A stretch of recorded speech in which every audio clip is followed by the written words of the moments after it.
नमस्कार, मैं मृदुला श्रीवास्तव सी न्यूज भारत में आपका स्वागत करती हूं। वक्त हो गया है न्यूज आवर का।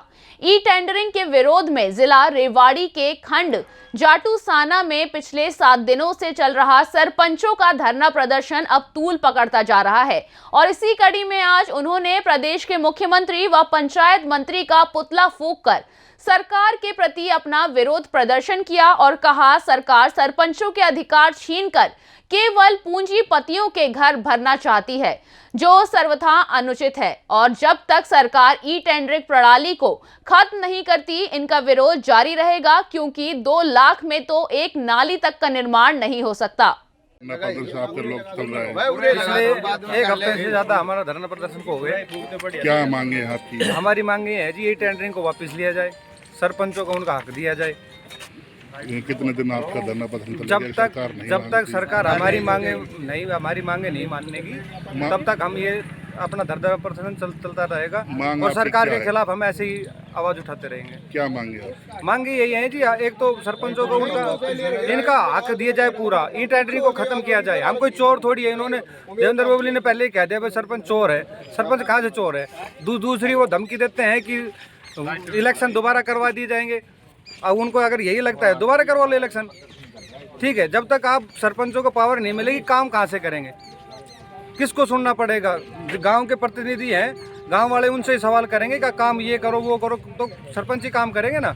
और जिस तरह से ई टेंडरिंग का प्रोसीजर है, वो जो काम हमारा 1 हफ्ते में होना है, वो 6 महीने लग जाएंगे उसी को ई टेंडरिंग के थ्रू। तो और उसमें ये कह रहे हैं कि भाई घोटाला नहीं होगा सरपंचों के उसमें।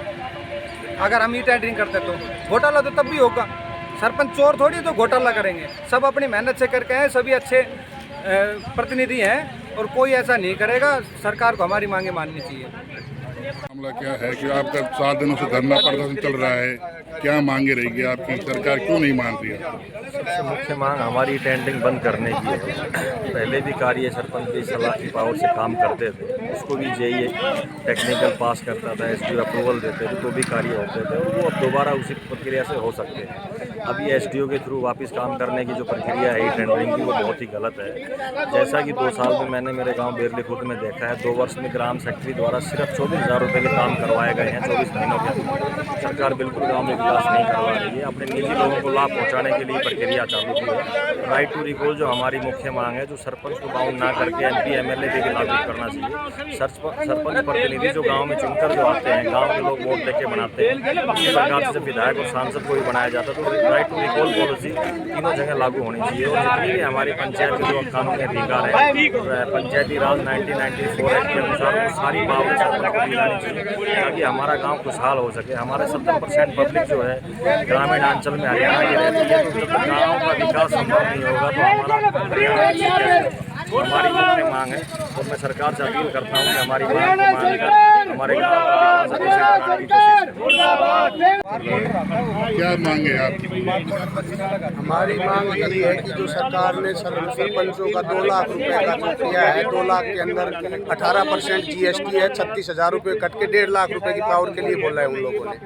अब 1.5 लाख रुपए, बहुत सारी पंचायतों में तो काम की एग्रीकल्चर लैंड, उनका खुद का बजट नहीं है, सरपंचों के पास पैसे नहीं है। अब 1.5 लाख रुपए में कुछ नहीं होता, ना कोई गली नाली या कोई शौचालय, कुछ 1.5 लाख से तो मतलब पंचायत का सरपंच कोई काम कर ही नहीं सकता। तो हमारी इनसे ये मांग है कि टेंडरिंग को ख़त्म करा जाए। ये लंबा प्रोसेस है भाई, पहले एस्टीमेट बनना, फिर उसके बाद में टेंडर को छोड़ना, टेंडर छोड़ने के बाद के अंदर उसको प्रोसेस में लाना, फिर पहले सोसाइटी को प्रायोरिटी देना, फिर ठेकेदार को प्रायोरिटी देना। तो इसको मतलब ये काम लेट होंगे और सरपंच इनमें सहयोग नहीं कर पाएंगे और ठेकेदार अपना काम करके चला जाएगा। इसलिए सरकार से हमारी रिक्वेस्ट है कि इस प्रणाली को बंद करें और सरपंचों को उनका हक दें और उनकी लिमिट बढ़ाई जाए। सरकार ये बात नहीं मानती आपकी, तो आगे का क्या? आगे का ऐसा है कि 25 कल की फिर मीटिंग है डिस्ट्रिक्ट लेवल की, फिर स्टेट लेवल की, और सभी भाईचारा इकट्ठा होकर आगे की दिशा निर्देश देंगे। जैसा दिशा निर्देश होंगे वैसे काम करेंगे। आज मुख्यमंत्री और देवेंद्र बबली का पुतला फूंका जा रहा है, क्या है? देवेंद्र बबली और मुख्यमंत्री का पुतला इसलिए जला रहे हैं कि इन्होंने हमारी मांगों को अस्वीकार कर दिया। हम इनसे कह रहे हैं कि हमारी मांगों को आप स्वीकार करो। और ये पहले इनके कार्यकाल में भी 20 लाख रुपए की मांग, 20 लाख रुपए का लिमिट इन्होंने बना रखी थी, वो बाद में नहीं बनी, इनकी सरकार पहले भी रही है। देवेंद्र बबली का पुतला फूंका गया है। पहले तो आप सभी को नमस्कार। जो मेरे मीडिया भाई हैं उनका मैं धन्यवाद करना चाहूँगा कि आपके माध्यम से जो आम जनता की आप आवाज़ उठाते हो, सरकार तक पहुँचाते हो। ये सभी सरपंच भाई है बड़े परेशान हैं। ये 2 लाख का जो ई टेंडरिंग का जो कार्य किया है सरकार ने, ये बहुत ही गलत किया है। पहले तो ब्लॉक समिति और जिला पार्षद थे, इनका तो पहले अपने हाथ में चार्ज ले रखा था उन्होंने, अब ये और ले लिया। तो एक बाकी जो सरपंच के माध्यम से जो अपना कार्य करवाते हैं, ये भी उन्होंने अपने हाथ में लेने की कोशिश कर रहे हैं सरकार। इससे जो भी समाज के जो भी कार्य हैं वो गर्म हो जाओ का अधिकार पूरा छीन के और अपने निजी स्वार्थ के लिए अपने जो उनके साथी है, जो उनकी सरकार बनाने में जो सहायता करते हैं, जो पूंजीपति लोग हैं, उनको सीधा सीधा फायदा पहुंचाने का कार्य कर रही है ये सरकार।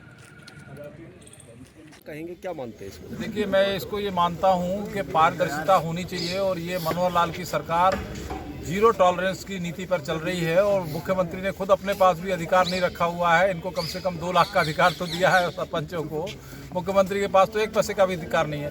तो किसी को भी ई टेंडरिंग के अंदर क्यों दिक्कत होना चाहिए? ई टेंडरिंग है जब इतने बड़े बड़े काम, बड़े बड़े ब्रिज हैं, बड़ी बड़ी सड़कें हैं, सब ई टेंडरिंग से हो रही हैं, तो छोटे काम भी ई टेंडरिंग से होंगे। तो जो बात के अंदर समस्या होती है, बहुत सारे सरपंच हैं जी हमारे खिलाफ गलत इंक्वायरी हो रही है, गलत दोषी ठहराया जा रहा है, तो उस सब से भी बच जाएंगे। तो सरकार जो भी निर्णय लेती है बहुत सोच समझ के लेती है। लेकिन अभी नए चुने हुए सरपंच आए हैं, इनको लगता है कि भाई हम सरपंच बने हैं तो हमारी उसको पावर ज़्यादा होना चाहिए, तो बैठ के कोई ना कोई बीच का रास्ता सरकार के और सरपंचों के बीच में निकल जाए। रेवाड़ी से सी न्यूज संवाददाता चैन सिंह की रिपोर्ट। फिलहाल के लिए इस खबर में बस इतना ही। देश और दुनिया की तमाम खबरों को जानने के लिए देखते रहिए सी न्यूज भारत। हर खबर आपके साथ, आपके हाथ।